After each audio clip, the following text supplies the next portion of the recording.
Hi everyone. So I wanted to answer a question about food craving, emotional eating, and why we do it, and what's the problem. So I really want to talk about what are the reasons behind cravings, and also that kind of emotional eating, the snacking. So the first thing is to think about, what are you really hungry for? Because there's lots of different types of hunger. So there's actual food hunger, which is when we are truly, truly hungry and we need specific nutrients. So our body requires nutrients in order to function. So sometimes our body might not necessarily be good at telling us what it wants, and we interpret it as something else. So glucose for energy, and we interpret that as a big bar of chocolate or glass of whiskey or Coca-Cola.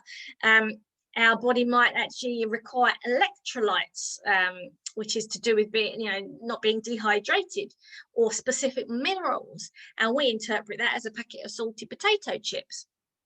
So we have to be really careful. And if we eat a balanced whole food diet routinely, where we get all of the nutrients that we need, then that means we'll actually not just function, but we'll thrive.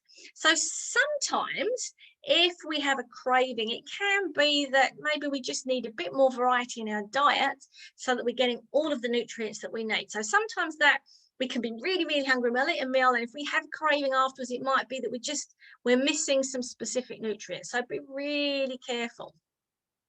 The other thing I would say is also look at your food to make sure that you're getting all the taste. So in a lot of Asian cultures, the same taste, all of the tastes are in one meal. So you've got sweet, you've got salty, you've got bitter, you've got sour, you've got umami, which is our savory kind of taste. So all of those tastes are in a meal. But in the West, we generally have sweet and salty. Maybe a bit of umami if we're really lucky. And so sometimes after a meal, if there's a lot of salt in it or umami in it, then our body will crave the sugar, which is maybe why we crave the sugar after a meal. So if you look at your meal and think, how can I get some bitter? So it might be so having some salad leaves like rocket or masuno. Look at those different dandelion leaves, put some greens in that are a little bit bitter to get the bitterness in. We generally don't have any problem with salt.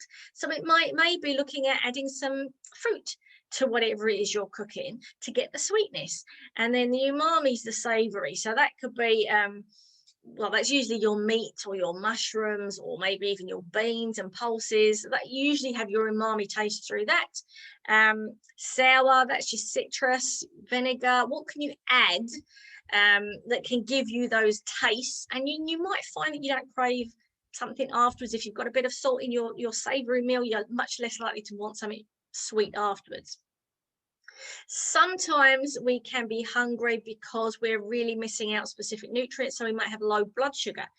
So if we're not eating routinely, if we're skipping meals, or it might be that we're constantly eating carbohydrates, so your cakes and your slices, sometimes after pasta, because that's a carbohydrate, breaks down really quickly, particularly if it's your white pasta, it'll break down really quickly. And then an hour later, you're craving again because the blood sugar's peaked and then it's crashed, and then you're wanting food again. So you've got that dip and crash all the time. So it might be that you have to look at what you're eating to try and find ways of stabilizing that energy. And that craving might just be you're craving glucose because you've had a glucose crash. But actually, really, you need to look at how often you're eating, and are you eating enough protein and fat, and what type of carbohydrate are you eating? Also an empty stomach. So we've got to the point in the West where we're scared to feel hungry. So, and it's about, remember, it's feeling. You're not going to starve to death just because you feel hungry. That's all it is. We just feel hungry. We're not going to starve. Our brains are designed for survival. So when our stomach is empty, which it actually needs to be, then our brain will tell our body we need to look for food. Case we can't find any next time round. It's scared we're going to starve. And this is way back, remember, quite primitive. This is the day when we'd go from feast to famine to feast to famine. So now we think we've got to eat because we're going to starve, but we're not going to starve because particularly in the West, we've got food all around us. So it's okay to feel hungry. You're not going to starve if you feel hungry. And also we have something called an MMC, which is like a Mexican wave that works in our body that clears everything out. And it occurs every 90 minutes, only works when the stomach is empty. So constant eating is really not good for us. And also there's a bacteria called Akkermansia that feeds on the mucus in our gut, and it needs no food in our gut in order to be able to do that. And Akkermansia is really, really, really good for us. So sometimes if you've got a rumbly tummy, that's just a sign that that MMC, the migrated motor complex, is working. It doesn't mean you're starving hungry and you need to eat something.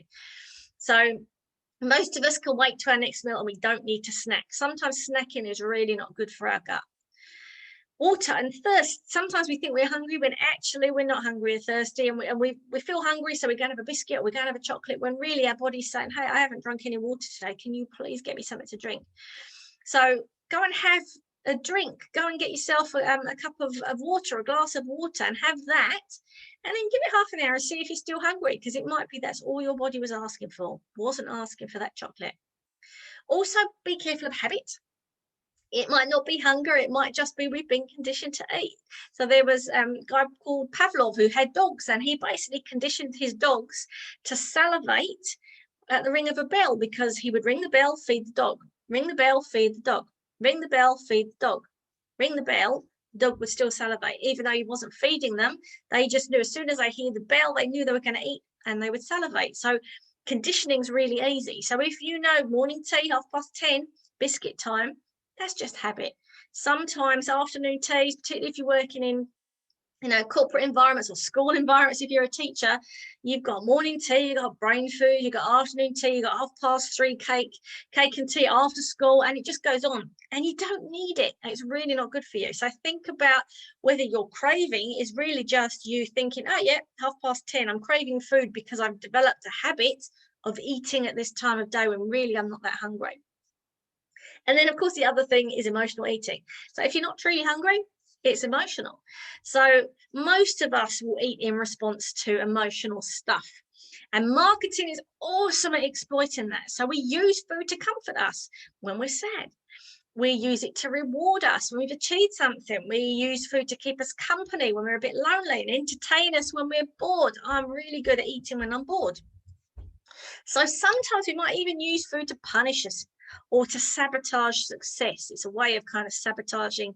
If we're on a healthy eating crusade, we'll sabotage it on purpose. So that needs some mindset work. So now on top of that, if you're putting on weight, then that can make us feel guilty. It can make us feel anxious about what we eat. And then we enter that starvation cycle, binging starvation, which is hugely destructive as well. So we have a really intimate relationship with food that's not always healthy, and that definitely needs to be addressed. So the first step is to be aware of the reason why we're eating. So think about, keep a food diary, keep a craving diary, and observe your hunger, observe how full you feel, and just take a note of what it is you're craving. Is it craving a specific type of food? Is it salty? Is it sweet? Sweet?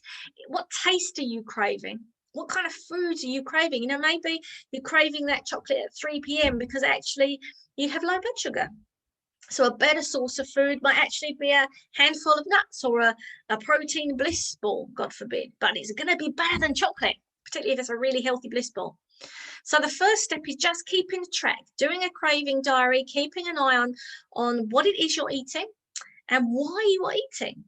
So also I would say, observe your feelings of hunger and satiety, remove any distractions, don't eat in front of the telly. Really be mindful when you eat, because if you bring in that mindfulness as to how you're feeling before you eat, what are your reasons why you're eating, and how you feel afterwards, that awareness is all part of the change. It's the first step of change. And make sure that you bring awareness and not judgment. Because if you see that there's emotional eating triggers, don't judge yourself.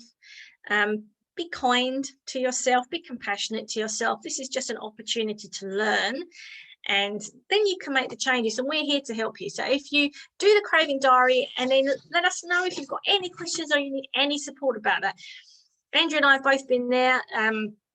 I've certainly eaten for stress reasons. I've definitely used food and alcohol as a comfort. Been there, done that, still learning. So we've been there and we know. And I'm really, really aware of what my triggers are now. And I'm really a lot more conscious about how I feel, why I want what I want, and I will make an informed decision about whether I really want to eat that or not, or whether something else would be better for me. But it's really, really hard. It's not something that you just suddenly sort out and fix. So please let us know if you've got any questions. We're here to help you. Share your own experiences and journey too. But yeah, there's lots of reasons why you might be craving food. We also have gut bacteria, which craves sugar and craves fat. So it might be that your digestive system needs some tender loving care as well, so that we can actually balance up that bacteria and get rid of the bacteria that's making you crave certain foods too. So let us know if you've got any questions. We're here to help you. All right, take care.